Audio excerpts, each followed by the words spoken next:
बहुत बहुत स्वागत है दोस्तों आपका आज के इस मार्केट एनालिसिस के वीडियो में। चलिए दोस्तों देखते हैं कि यार आज का डेटा और कल किधर जा सकता है बाजार। तो स्टार्ट करते हैं रिटेलर्स के डेटा से। तो रिटेलर्स गए हैं मिक्स टू बुलिश, डीआईएस गए हैं मिक्स टू बुलिश, एफआईज आज गए हैं मिक्स टू बियरिश और प्रोज भी गए हैं मिक्स टू स्लाइड बियरिश। ये था आज का 22 साल का डेटा। पार्टिसिपेंट वाइज इसी डेटा को सेग्रीगेट करके देखेंगे हम इंस्ट्रूमेंट वाइज। यानी पहले index future, index call, index put, stock future and so on. आज की बाइंग सेलिंग दिखेगी इस कॉलम में, एक दिन पहले की टोटल पोजीशन दिखेगी इस कॉलम में, दोनों को एडजस्ट करेंगे तो नेट टोटल पोजीशन क्या होने वाली है कल तक के लिए वो दिखेगी इस कॉलम में। ये सब Nifty, bank Nifty, fin Nifty और मिड कैप निफ्टी मिक्सड है। नंबर ऑफ लॉट्स यानी नंबर ऑफ कॉन्ट्रैक्ट दिए हुए। स्टार्ट करेंगे इंडेक्स फ्यूचर से। Retail client, DIS, FIS and pros. Retailers का 5000 लॉट का बाया है, 66,000 लॉट ओवरऑल लॉन्ग है, 3000 लॉट की बाइंग आई है डीआईएस की, 42,000 लॉट लॉन्ग है, 3000 लॉट की सेलिंग आई है एफआईएस की, 96,000 लॉट शॉर्ट हैं, 5000 लॉट की सेलिंग आई है प्रोज की, 13,000 लॉट शॉर्ट में है। इंडेक्स कॉल में रिटेलर्स का बाय आया है फाइनली, 92,000 लॉट की बाइंग आई है, 2,30,000 लॉट इनके ओवरऑल सेल में है अभी भी, 70 लॉट्स लगातार होल्ड करके बैठे हुए डीआईएस। एफआईज की 26,000 लॉट की सेलिंग आई है, 1,22,000 लॉट ओवरऑल लॉन्ग है, 65,000 लॉट की सेलिंग आई है प्रोज की, 1,09,000 लॉट ओवरऑल लॉन्ग है। इंडेक्स पुट का डेटा देखते हैं तो रिटेलर्स का यहाँ पे भी बाय आया है 69,000 लॉट्स का, 1,02,000 लॉट अभी नेट सेल बचा है। एफआईज और प्रोज दोनों नेट सेलिंग करके गए हैं और एफआईज का अब नेट लॉन्ग बचा है 1,28,000 और प्रोज का नेट शॉर्ट हो गया है 37,000 लॉट्स। स्टॉक फ्यूचर्स में 11 रुपये का सेकंड वापस लिया है एफआईज ने, 16,20,000 लॉट ओवरऑल अभी भी लॉन्ग में है। और स्टॉक रिटेलर्स को देखें तो 3,500 लॉट्स उन्होंने बाय किए हैं स्टॉक फ्यूचर्स में, 50,000 लॉट उन्होंने बाय किए हैं स्टॉक कॉल्स में, लेकिन 36,000 लॉट उन्होंने बाय किए हैं स्टॉक पुट्स में। यानी मिक्स गए हैं रिटेलर स्टॉक डेरिवेटिव्स के अंदर। तो चलिए चलते हैं कैश मार्केट का डेटा चेक कर लेते हैं। और कैश मार्केट में दोनों ही इंस्टीट्यूशंस की बाइंग आई है। डीआईएस की बाइंग है 3,500 करोड़, एफआईज की बाइंग है 2,000 करोड़ के करीब, टोटल हो गया लगभग 5,500 करोड़ रुपीस। यानी इतनी ही सेलिंग रिटेलर्स करके गए हैं कैश मार्केट में। चलिए अब आज का रिव्यू करते हैं। सबसे पहले तो दोस्तों मार्केट खुला गैप अप, जो कि एक्सपेक्टेड था बहुत, और ऊपर खुलने के बाद काफ़ी जिगजैग मोड में चला गया, काइंड ऑफ साइडवेज टाइप के जोन में चला गया क्योंकि 2 दिन से शायद रैली थी तो आज भी गैप अप हुआ और उस वजह से कहीं थोड़ी सी प्रॉफिट बुकिंग कुछ इंस्टीट्यूशंस की आती हुई दिखी, ऐसा लग रहा है। इसी वजह से वो सस्टेन नहीं हो पाया। लेकिन सिर्फ एक चीज़ अच्छी थी कि किसी तरीके से 25,100 के ऊपर की क्लोजिंग आ गई है। सो अब देखना ये पड़ेगा कि आने वाला टाइम दोबारा से ये प्रॉफिट ईटिंग, ये टिके के अंदर और चॉप चॉप करने में निकालेंगे या कोई बड़ा मूव आने वाला है, उसको देखने के लिए हमें देखना पड़ेगा आज की ऑप्शन चेन का डेटा। सो काफ़ी सारी इन द मनी कॉल्स दिख रही हैं कि ये निकली हैं, यानी कुछ ना कुछ प्रॉफिट बुकिंग डिसेंट जो है वो स्मार्ट मनी कर चुकी है आज, और उन कॉल्स को रोल ओवर करके या तो एट द मनी पे लेके आ गए हैं या थोड़ा सा ओटीएम पे लेके आ गए हैं। 25,100 के ऊपर जब तक बुलिश कैंडल ना मिले और उसका हाई ब्रेक ना हो, मेरे प्रेफरेंस रहती है 15 मिनट, तो 15 मिनट की बुलिश कैंडल का हाई ब्रेक हो तो फिर वहाँ पे तेज़ी का ट्रेड बनता है। और 200 और क्वांटिटी मैं उसके अंदर रखूँगा अभी फ़िलहाल थोड़ी सी कम, और 200 के ऊपर मैं थोड़ी मॉडरेट क्वांटिटी में आ जाऊँगा। अग्रेसिव प्लेयर यहाँ पे फुल क्वांटिटी में आ सकते हैं 200 के ऊपर, और अल्टीमेट टारगेट जो अब रहेगा वो रहना चाहिए 25,400 तक का, क्योंकि बीच का जो जोन है दोस्तों वो बिल्कुल 200 से लेकर के 400 के बीच में लगभग खाली सा है। यहाँ पे कोई इतना बड़ा ऑप्शन चेन के हिसाब से कोई दिक्कत नहीं नज़र आ रही। हालांकि 200 से 300 का एक जोन टेक्निकली थोड़ा सा टफ है, 200 से 300 के बीच में रेजिस्टेंस मिल सकती है, यानी 300 के ऊपर निकले तो वहाँ पे भी बुलिश कैंडल हाई ब्रेक पे तेज़ी का ट्रेड ले सकते हैं। और ये सारे जो लेवल्स है 200, 300, 400, इनमें से कहीं से भी कोई रिजेक्शन कैंडल बने तो वहाँ पे हम शॉर्ट का ट्रेड जरूर कंसिडर कर सकते हैं, बट क्वांटिटी बहुत कम रहेगी।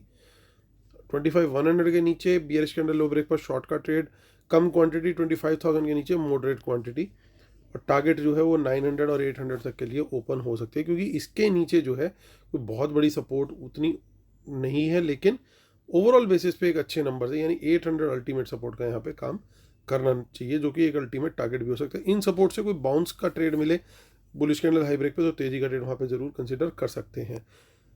आगे की ऑप्शन चेन चेक करते हैं, जिसके अंदर हमारे को कुछ खास वैसे नहीं दिखाई दे रहा है, जो कि नेक्स्ट वीक की ऑप्शन चेन है, और हम देख लेते हैं मंथली में।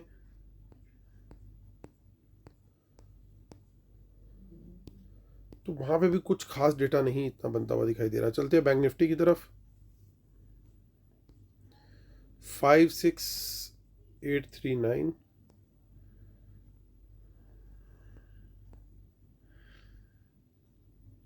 सो 53,800 के ऊपर बुलिश कैंडल हाई ब्रेक पे तेजी का ट्रेड, और फिर कम क्वांटिटी रहेगी 57,000 के ऊपर हम फिर आएंगे मॉडरेट क्वांटिटी के अंदर।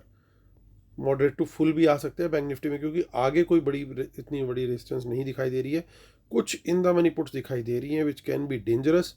अगर ये इनकी बाइंग है तो गड़बड़ का काम हो सकता है।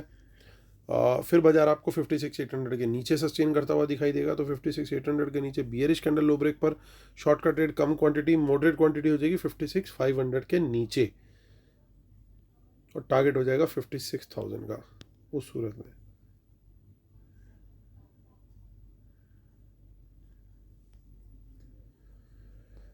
चलिए चलते हैं, हम फिर निफ्टी को भी देख लेते हैं। वहाँ पे लगभग हम 27,000 पहुँच चुके हैं, तो काफ़ी फिन निफ्टी आउट परफॉर्म करता हुआ दिखाई दे रहा है बाकी इंडाइसेस को। तो ये एक थोड़ा सा पॉजिटिव साइन है, यानी फाइनेंशियल्स बढ़िया कर सकते हैं आने वाले टाइम में। एक साइडवेज मार्केट में भी इसने तेज़ी दिखाई है। और देखिए 13,300 पर पहुंच चुका है हमारा मिड कैप निफ्टी। 12,300 पे पहला ब्रेकआउट आया था, फिर 12,700 के ऊपर पहली क्लोजिंग आई थी, 800 लेवल के ऊपर। हर बार आपको बताया कि अब ये ब्रेकआउट हो गया है। तो जैसे जैसे ये ब्रेकआउट होता जा रहा है, अब देखिए कितना बढ़िया ऊपर निकल रहा है। और अब जब तक 13,000 के ऊपर है, स्टॉक्स के अंदर आपको अच्छा मोमेंटम देखने को मिलेगा, और वो लाइकली कंटिन्यू रहना चाहिए कुछ टाइम और एटलीस्ट। डिस्क्लेमर जरूर पढ़ लीजिएगा दोस्तों, I am a SEBI registered research analyst, और आप हमारी पेड सर्विसेज को अवेल कर सकते हैं, जिसमें इंक्लूड है intraday trades, positional trades, live market analysis, अगले दिन के लिए STBT, BTST, और किस तरह का जा रहा है डेटा अगले दिन के लिए, वो भी इसके अंदर शेयर किया जाता है। सो ये सिंगल पैकेज है। इसी वीडियो की डिस्क्रिप्शन में आपको डिटेल मिल जाएगी। रूल्स जरूर पढ़ लीजिएगा जिसके बिना अपने सेटअप को कंप्लीट नहीं मानते, और हमारा फ्री टेलीग्राम चैनल जरूर सब्सक्राइब कर लीजिएगा दोस्तों, t.me/market analysis Nifty bank Nifty. इसका लिंक भी इसी वीडियो के डिस्क्रिप्शन में आपको मिल जाएगा। तो चलिए अब आते हैं मुद्दे की बात पे, और मुद्दे की बात यह है कि इंडेक्स फ्यूचर्स में FIs की आज थोड़ी सी सेलिंग आई है। मेनली लॉन्ग क्लोज हुए, यानी परसों जो कुछ लॉन्ग ऐड हुए थे उसमें से कुछ प्रॉफिट बुकिंग यहाँ पे आती हुई दिखाई दी है, और थोड़े से शॉर्ट्स, यानी बहुत अग्रेसिव शॉर्ट्स नहीं अभी बने हैं, यहाँ पे बहुत थोड़े से शॉर्ट्स ऐड हुए हैं। तो इस डेटा को हम न्यूट्रल टू नेगेटिव कंसिडर करेंगे बिल्कुल। इंडेक्स कॉल का डेटा जो है वो भी नेगेटिव आया है। कारण रिटेलर्स की कॉल ओवरऑल अच्छी खासी बाइंग है, लेकिन नेट बेसिस पे अभी भी वो सेलर हैं। और लेकिन FIs और प्रोज जो कॉल बाय करके गए उसके अगेंस्ट उनकी सेलिंग कहीं ज़्यादा है। तो ये data certainly 2 data point negative हो गए। इंडेक्स पुट का डेटा देखें तो रिटेलर्स की यहाँ पे भी बाइंग है, और प्रोज और FIs दोनों पुट भी सेल करके गए, और इनफैक्ट प्रोज तो नेट सेल में आ गए। तो ये डेटा पॉजिटिव है। स्टॉक फ्यूचर्स का डेटा न्यूट्रल टू पॉजिटिव गिनेंगे, क्योंकि ओवरऑल पोजीशन अच्छी है, और आज के नंबर्स में नो चेंज है।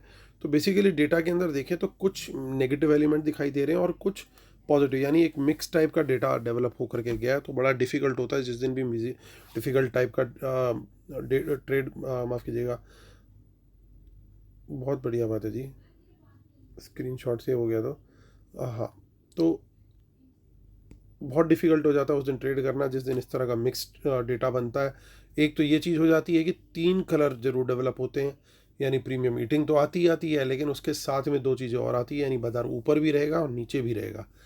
अब या तो वो पहले नीचे रहेगा और फिर ऊपर जाएगा वाला सिनेरियो हो सकता है, या पहले ऊपर होकर के फिर नीचे आ सकता है। इन दोनों में से कोई सा भी सिनेरियो डेवलप हो सकता है, या फिर तीसरा सिनेरियो भी एक बन जाता है कि जिसमें ECG मोड में चला जाता है बाजार के, तो ना इधर का ना उधर का। तो ऐसे में फोकस करना जो है वो स्टॉक्स के ऊपर ज़्यादा समझदारी बन जाती है। अगर आपको लग रहा है कि कुछ इस तरह का साइडवेज टाइप जोन जा रहा है बाजार के अंदर, तो वो आपको शुरू के ही आधे पौने घंटे में दिख जाएगा कि बाजार एक रेंज के अंदर ही चल रहा है। तो अगर वो बनता हुआ दिखाई देता है तो प्रेफर करना समझदारी होगी कि स्टॉक्स देखें कि कहाँ पे मोमेंटम आ रहा है और वहीं पे ट्रेड करना फोकस करें। फिलहाल कल के लिए अगर वो ब्रेकआउट कंफर्म करना है तो वो आपको जो हमने सेकंड लेवल बताया, सेकंड लेवल के ऊपर जब निकलेगा तभी मोमेंटम आता हुआ दिखाई देगा। यानी 25,200 के ऊपर निकला मतलब मोमेंटम है, 25,000 के नीचे निकला मतलब मोमेंटम है, 25,000 से लेकर के 200 के बीच में मोमेंटम नहीं है, वो एक तरीके से पकड़ के चलिए कि साइडवेज है। तो इस तरीके से आपको जो हमने सपोर्ट रेजिस्टेंस के लेवल्स अभी शेयर किए हैं, तो उनको पकड़ करके आपको देखना है कि उसके बीच में चल रहा है या एक साइड ऊपर निकल गया है, तभी वहाँ पे ट्रेड पकड़ना जो है वो ज़्यादा बेटर रहेगा। अदरवाइज़ ये इस चॉप में थोड़ा सा ट्रेडिंग जो है वो डिफ़िकल्ट होने वाला है। हाँ, पहले दो जो ऑप्शन है कि पहले एक नीचे का डिप अच्छा मिल गया, आपको बियरिश कैंडल मिला तो आपने वहाँ पे एक बार नीचे प्रॉफिट बुक किया, फिर वहाँ से बाउंस पे तेज़ी का ट्रेड बनाया वो, या फिर उसका जो रिवर्स हुआ, तो वो सेटअप अगर बनता है तो उसके हिसाब से भी ट्रेड आप ले सकते हो अगर वो बनता है तो ये थोड़ा सा ट्रिकी डे होने वाला है। बट लाइव मार्केट में लेवल्स जो है वो गाइड करने के लिए बिल्कुल रेडी रहेंगे। उम्मीद करता हूँ दोस्तों आप लोग को वीडियोस पसंद आ रहे होंगे। प्लीज़ लाइक शेयर सब्सक्राइब जरूर कीजिएगा। कल फिर होती है मुलाकात, तब तक टेक केयर, बाय बाय।